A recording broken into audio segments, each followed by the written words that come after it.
మరో breaking news చూస్తున్నాం. Mallareddy hospital వద్ద హై టెన్షన్ కొనసాగుతుంది. కొడుకు మహేందర్ రెడ్డి చికిత్స పొందుతున్న హాస్పిటల్ కు మంత్రి మల్లారెడ్డి తిరిగి చేరుకున్నారు. అంతకుముందు ఆయన తన బంధువు ప్రవీణ్ రెడ్డి ఇంటికి వెళ్లారు. కాసేపటి తర్వాత ప్రవీణ్ రెడ్డితో పాటు హాస్పిటల్ కు తిరిగి వచ్చారు. ప్రవీణ్ రెడ్డి ఇంట్లో కూడా ఐటీ సోదాలు జరుగుతుండటంతో వారి వెంట ఓ అధికారి కూడా హాస్పిటల్ కు వచ్చినట్లు సమాచారం. హాస్పిటల్ కు వచ్చినప్పుడు ప్రవీణ్ రెడ్డి చేతికి కట్టుతో కనిపించారు.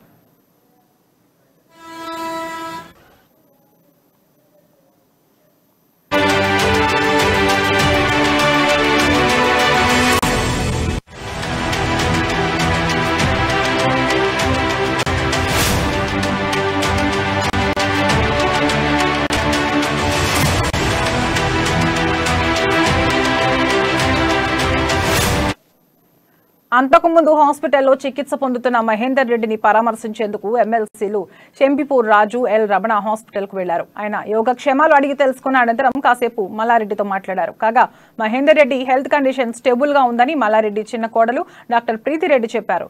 జస్ట్ లెఫ్ట్ షోల్డర్ పెయిన్ తో ఆయనను హాస్పిటల్ కు తీసుకొచ్చినట్లు చెప్పారు.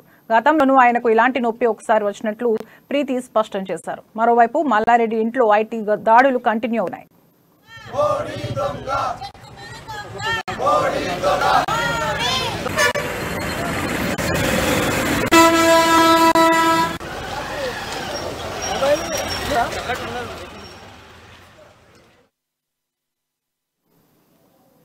రాజకీయ కుట్రలో భాగంగానే ఐటీ దాడులు చేస్తున్నారని మంత్రి మల్లారెడ్డి ఆరోపించారు. తాము దొంగ దందాలు చేయడం లేదని చెప్పారు. ఉద్దేశపూర్వకంగానే తనతో పాటు తన బంధువుల ఇళ్లలోనూ ఐటీ అధికారులు సోదాలు నిర్వహిస్తున్నారని చెప్పారు. తన కొడుకును వేధించడంతోనే ఆసుపత్రి పాలయ్యాడని ఆరోపించారు. ప్రస్తుతం మహేందర్ రెడ్డికి హాస్పిటల్లో చికిత్స కొనసాగుందని చెప్పారు. ప్రవీణ్ రెడ్డికి కూడా ట్రీట్మెంట్ నడుస్తోందని అన్నారు. సోదాల పేరుతో దౌర్జన్యం చేయడం సరికాదని మల్లారెడ్డి వాపోయారు. టీఆర్ఎస్ మంత్రి కదా మా కేసీఆర్ మీద మమ్మల్ని మీద కావాలని తెలంగాణ ప్రభుత్వం మెడికల్ కాలేజ్ లో కన్వీనర్ రవీందర్ రెడ్డి సీట్లు అవసరం జరిగాయి.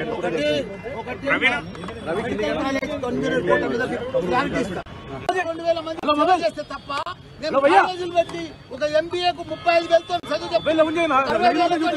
చదివిస్తున్నాం. మేము ఇవన్నీ చేస్తుంటే తప్ప ఇంతమంది బీజేపీ ప్రభుత్వం, మోడీ ప్రభుత్వం మా మీద ఇంతమంది ఇన్కమ్ ట్యాక్స్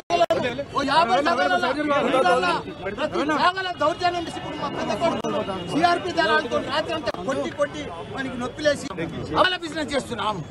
ఆ సంగతి మీకు తెలియదా?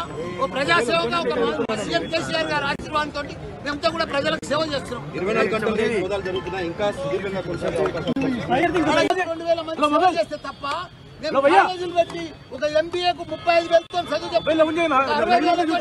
చదివిస్తున్నాం. మేము ఇవన్నీ చేస్తుంటే తప్ప ఇంతమంది బీజేపీ ప్రభుత్వం, మోడీ ప్రభుత్వం మా మీద ఇంతమంది ఇన్కమ్ ట్యాక్స్ 50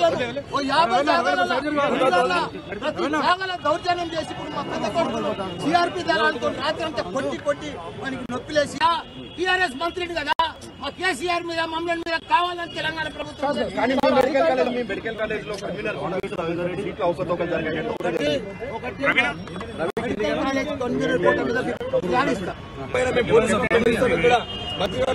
కంప్లీట్ ఇస్తాం. వారికి ఏం కావాలి లెక్క చూసుకోవాలి తప్ప పైసలు ఎక్కువ వస్తే కాంపౌండింగ్ చేసి అవసరం ఉంటుంది ట్యాక్స్ కట్టించుకోవడం తప్ప కానీ దౌర్జన్యం చేసేటువంటి అధికారం మాత్రమే అధికారులకు ఎవరిచ్చారని చెప్పి ప్రశ్నిస్తాం. ఇక్కడ కాదు, అనేక రాష్ట్రాల్లో బీజేపీ ఇతర పార్టీలు ఉన్నటువంటి ప్రభుత్వాలు ఏవుతున్నాయో అన్ని ప్రభుత్వాలను కూడా ఇబ్బంది పెడుతున్నది ఈరోజు బీజేపీ పార్టీ.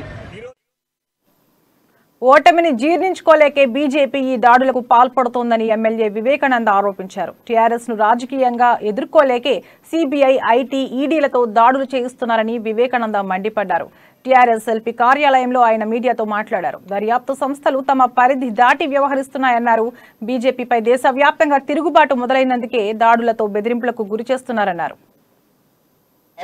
మీరు లేచేది లేదు, వాడు రూపాయలు తెచ్చేది లేదు, వాడు తెచ్చేది లేదు. అంటే వాడు ఇచ్చేది కాదు, బయట సంజయ్కి బీజేపీ నాయకులు తెలియాలి. మన డబ్బులే తెలంగాణ రాష్ట్ర కష్టార్జితమే, రక్తము చెమట న్యాయబద్ధంగా రావాల్సినటువంటి హక్కు. మరి 1,00,000 కోట్ల రూపాయలు ఇప్పటికే కేంద్ర ప్రభుత్వం బగాయి కూడా తెలంగాణ రాష్ట్రానికి ఫైనాన్స్ మినిస్టర్ గారు on the floor of the house ప్రకటించినారు. ఎక్స్ట్రా డబ్బులు రావరా బాబు, మన డబ్బులు మన డబ్బులు మనం పట్టుకునే దమ్ము ధైర్యం ఉంటుంది మీకు. అది సాధ్యం కాదు. మళ్ళీ అధికారంలోకి వస్తాం. కాబట్టి పగడి కళలు కనడం మానండి, వాస్తవ పరిస్థితికి రండి, గ్రౌండ్ రియాలిటీకి రండి. మరి ఇప్పటికైనా వాస్తవాలను గ్రహించండి. ఏదో కేంద్రంలో దోచుకున్నటువంటి ధనం కేంద్రంలో బీజేపీ అధికారంలో పడినటువంటి బీజేపీ పార్టీకి అనేక రకమైనటువంటి కుంభకోణాలు చేసి పెద్ద ఎత్తున మరి బీజేపీ పార్టీ డబ్బులు తీసుకొచ్చుకొని ఇలా ఊరు గారేది లేదు, వీరు లేచేది లేదు, వాడు రూపాయలు తెచ్చేది లేదు, వాడు తెచ్చేది లేదు. ఇక్కడ అంటే వాడు ఇచ్చేది కాదు, బండి సంజయ్కి బీజేపీ నాయకులు తెలియాలి. మన డబ్బులే తెలంగాణ రాష్ట్ర కష్టార్జితమే, రక్తము చెమట న్యాయబద్ధ. ఐటీ దాడుల నేపథ్యంలో మంత్రి మల్లారెడ్డి వ్యాఖ్యలు బాధ్యత రాహిత్యంగా ఉన్నాయని దుబ్బాక ఎమ్మెల్యే రఘునందన్ రావు వ్యాఖ్యానించారు. దుబ్బాక నియోజకవర్గ అభివృద్ధికి కేటాయించిన 5 కోట్లు ఖర్చు చేసే వెసులుబాటు కల్పించాలంటూ ముఖ్యమంత్రికి ఆయన బహిరంగ లేఖ రాశారు. మంత్రి మల్లారెడ్డి ఇంటిపై ఐటీ దాడుల అంశంపై స్పందించారు. ఇవ్వగానే మల్లారెడ్డి కుమారుడికి గుండె నొప్పి వస్తుందా అని ప్రశ్నించారు. మల్లారెడ్డి సంస్థలో పనిచేసే వారే ఐటీ శాఖకు సమాచారం ఇచ్చారని తెలుస్తోందని అభిప్రాయపడ్డారు. ఐటీ శాఖ అధికారులు పత్రాలు పరిశీలిస్తారు కానీ మ్యాన్ హ్యాండ్లింగ్ చేస్తారా అని ప్రశ్నించారు. నిన్న మొన్నటిదాకా మంచిగా ఉన్నటువంటి వ్యక్తి, నిన్న పొద్దులో వాకింగ్ చేసినటువంటి వ్యక్తి, మంచిగా ఆరోగ్యంగా ఉన్నటువంటి వ్యక్తులకి ఈడీ నోటీసులో ఐటీ నోటీసులో రాగానే గుండె నొప్పి ఎందుకు వస్తుందో నాకు అర్థమైతే లేదు. నా కొడుకు రాత్రి అంతా కొట్టినట్టున్నారో అన్నారు. ఐటీ అధికారులు కాయిదాలు పరిశీలిస్తారు, సంబంధించి ఏమైనా జవాబులు చెప్పమని అడుగుతారు తప్ప మ్యాన్ హ్యాండిల్ చేస్తారని నేను అనుకుంటలేను. ఒక బాధ్యత గల మంత్రి స్థానంలో ఉన్న ఆయన రాజకీయ కోణం లోపల మాట్లాడడం అనేది బాధాకరమైనటువంటి విషయం. నేను భారతీయ జనతా పార్టీ నాయకులైనా, కాంగ్రెస్ నాయకులైనా, కమ్యూనిస్ట్ నాయకులైనా ఎవరైనా చట్టం ముందు అందరూ సమానమైనటువంటి విషయాన్ని మేమందరం నమ్మాలే. కక్ష సాధింపు అనేది ఏముండదు. అనుమానం వచ్చినప్పుడు అసలు ఆ కేసులో మల్లారెడ్డి గారి దగ్గర పనిచేసి మల్లారెడ్డి గారితో చాలా కాలం ఉండి మల్లారెడ్డి గారిని విభేదించిపోయిన వాళ్ళే ఇన్కమ్ ట్యాక్స్ లో కంప్లైంట్ ఇచ్చారు అనేది మాకున్న సమాచారం. ఫ్యాక్ట్స్ ని వెరిఫై చేసుకోవడానికి మీ ఇంటికి వచ్చిండ్రు. ఫ్యాక్ట్స్ ఉంటే చెప్పండి, లేకపోతే లేదు. సెల్ ఫోన్ తీసుకుపోయి చెత్తగుట్టలు దాచిపెట్టుకోవడం, ఫైల్ ఎత్తుకుపోయి పక్కింట్లలో పెట్టడం చేస్తున్నారు అంటేనే మీరు ఏదో సస్పీషియస్ క్యారెక్టర్ గా వాళ్ళు కనబడి ఉంటారు తప్ప ఏ అధికారి కూడా చట్టాన్ని. ఐటీ దాడుల నేపథ్యంలో మంత్రి మల్లారెడ్డి వ్యాఖ్యలు బాధ్యత రాహిత్యంగా ఉన్నాయని దుబ్బాక ఎమ్మెల్యే రఘునందన్ రావు వ్యాఖ్యానించారు. దుబ్బాక నియోజకవర్గ అభివృద్ధికి కేటాయించిన 5 కోట్లు ఖర్చు చేసే వెసులుబాటు కల్పించాలంటూ ముఖ్యమంత్రికి ఆయన బహిరంగ లేఖ రాశారు. మంత్రి మల్లారెడ్డి ఇంటిపై ఐటీ దాడుల అంశంపై స్పందించారు. నోటీసులు ఇవ్వగానే మల్లారెడ్డి కుమారుడికి గుండె నొప్పి వస్తుందా అని ప్రశ్నించారు. మల్లారెడ్డి సంస్థల్లో పనిచేసే వారే ఐటీ శాఖకు సమాచారం ఇచ్చారని తెలుస్తోందని అభిప్రాయపడ్డారు. ఐటీ శాఖ అధికారులు పత్రాలు పరిశీలిస్తారు గాని మ్యాన్ హ్యాండ్లింగ్ చేస్తారా అని ప్రశ్నించారు.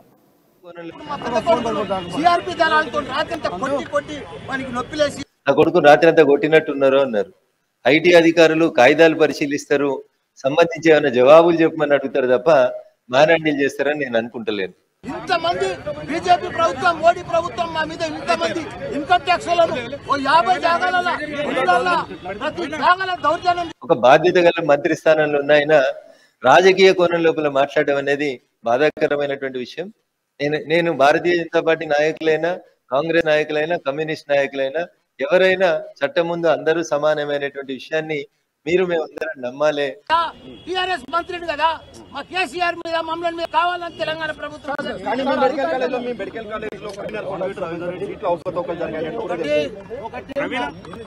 కాలేజ్ కన్వీనర్ కోట మీద క్లారిటీ ఇస్తాం. హవాలా బిజినెస్ చేస్తున్నాం. నా సంగతి మీకు తెలియదా? ఓ ప్రజాసేవగా ఒక సీఎం కేసీఆర్ గారి ఆశీర్వాదంతో మేమంతా కూడా ప్రజలకు సేవ చేస్తున్నాం. 24 గంటలు సోదాలు జరుగుతున్నాయి, ఇంకా సుదీర్ఘంగా కొనసాగే అవకాశం. ఫ్యాక్ట్స్ ని వెరిఫై చేసుకోవడానికి మీ ఇంటికి వచ్చిండ్రు. ఫ్యాక్ట్స్ ఉంటే చెప్పండి, లేకపోతే లేదు. సెల్ ఫోన్ తీసుకుపోయి చెత్తగుట్టలు దాచిపెట్టుకోవడం, ఫైల్ ఎత్తుకుపోయి పక్కింట్లలో పెట్టడం చేస్తున్నారు అంటేనే మీరు ఏదో సస్పీషియస్ క్యారెక్టర్ గా వాళ్ళు కనబడి ఉంటారు తప్ప ఏ అధికారి కూడా చట్టాన్ని తన చేతులకు తీసుకొని ఎవరిని పడితే వాళ్ళని కొడతారని నేను అనుకోను.